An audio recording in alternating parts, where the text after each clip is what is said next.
চলবে আগুন করে করে সন্ত্রাসীদের ঠিকানা এই বাংলায় হবে না সন্ত্রাসীদের ঠিকানা।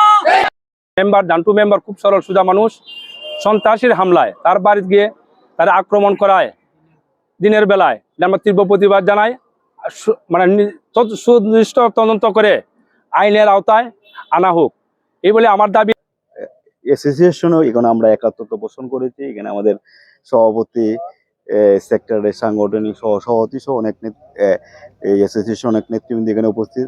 আমরা এই ঘটনার এই জান্টু মেম্বারের উপরে এই নিষ্ঠুর এই নির্মম ভাবে যে সন্ত্রাসীরা যে ওনার উপরে যে আক্রমণ করেছে এই ঘটনার আমরা তীব্র নিন্দা জানাই। পাশাপাশি প্রকৃত দোষীদের অবিলম্বে আইনের আওতায় আনার দাবি জানাচ্ছি। দ্রুত বিচারের আমরা দাবি জানাচ্ছি। অন্যথায় আমরা তাহিরপুর মেম্বার অ্যাসোসিয়েশনের পক্ষ থেকে আমরা যতটুকু দক্ষিণ শ্রীপুর ইউনিয়ন পরিষদের সদস্য, আমাদের তাহিরপুর উপজেলা মেম্বার অ্যাসোসিয়েশনের সদস্য জনাব আতাউর রহমান জান্টুর উপর যে সন্ত্রাসীরা যেভাবে হামলা করেছে, আমরা মেম্বার অ্যাসোসিয়েশনের পক্ষ থেকে তীব্র নিন্দা জানাই এবং যারা এই ঘটনার সাথে জড়িত এই সন্ত্রাসীদের দ্রুত গ্রেপ্তার করে আইনের আয়ত্তে আনার জন্য আমি উদাত্ত আহ্বান জানাই। 9 নং ওয়ার্ডের বর্তমান এমপি সদস্য। আর দুর্ভাগ্য এরা যারা এই সন্ত্রাস বাহিনী, তাদের বাড়ি হলো নয়নগর 8 নং ওয়ার্ড। তারা আচরের 4টার দিকে মানে আমার চাচা ঘুম অবস্থায় যাই এলুপাতারে ভাবে মানে গড়ে দুয়ারে কুয়াইয়া টানতাপড়া করে লিছে। গড়ের কোনো চিহ্ন বনি না। আমার চাচার একটা হাত ভাঙছে, পায়ে ভাঙছে, কোমরের মেরুদণ্ড ভাঙছে। চাচা মৃত্যুর সাথে পাঞ্জালত আছে। আমি আমার চাচার বিচারের জন্য তাহিরপুর আসিছি। মানে আমরা মানববন্ধন করতে আমরা বিচার চাই এবং আমাদের গ্রামের কান্দপুর গ্রামের তহিদ শহীদের অস্ত্র নিয়ে মানে ময়না মিয়া এবং রতন তারা আমাদের গ্রাম থেকে সহযোগিতা পাইয়া তারা অস্ত্র নিয়ে আমাদের ঘরে লুটপাট করছে।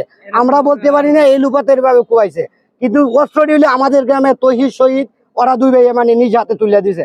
আমাদের গ্রামের মহিলারা দেখছে। আর 8 নং ওয়ার্ডের ময়না মিয়া এবং রতন এবং সাহেল এবং জুয়েল আরো বিভিন্ন জন তারা এই লুপাতি ব্যাপারে আমাদের মহিলারা, আমার এক চাচিরে মারছে, আমার এক জিডিরে মারছে। ঘটনাটা আসলে হৃদয় বিদারক একটা ঘটনা। এরকম ঘটনা আমি আমার জীবনে শুনি নাই, এই জীবনে প্রথম শুনলাম। আসলে এইটার প্রতিবাদ জানাচ্ছি এবং সুস্থ বিচার দাবি করছি। চলতি মেম্বার বাড়িতে কুবাকুবি হয়েছে, সামান্য মানুষে মুখ খুলতে পারে না এই সন্ত্রাসের কারণে। এইটার আমরা উপযুক্ত বিচার চাই। নয়নগর সন্ত্রাসীরা ময়না মিয়া এবং শহীদ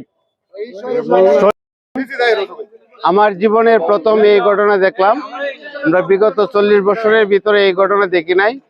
এই ঘটনা মূলত নানাগরে আয় এই ঘটনাটা ঘটাইছে। এটা কলনায়ক হয়েছে গিয়া তহিদ, ঠিক আছে, শহীদ তহিদ। এরা তথ্য দিয়া লুটপাট করছে, মারধর করছে, মহিলারাও মারধর খাইছে, ঠিক আছে। এটা আমরা বিচার চাই এই ঘটনাটা।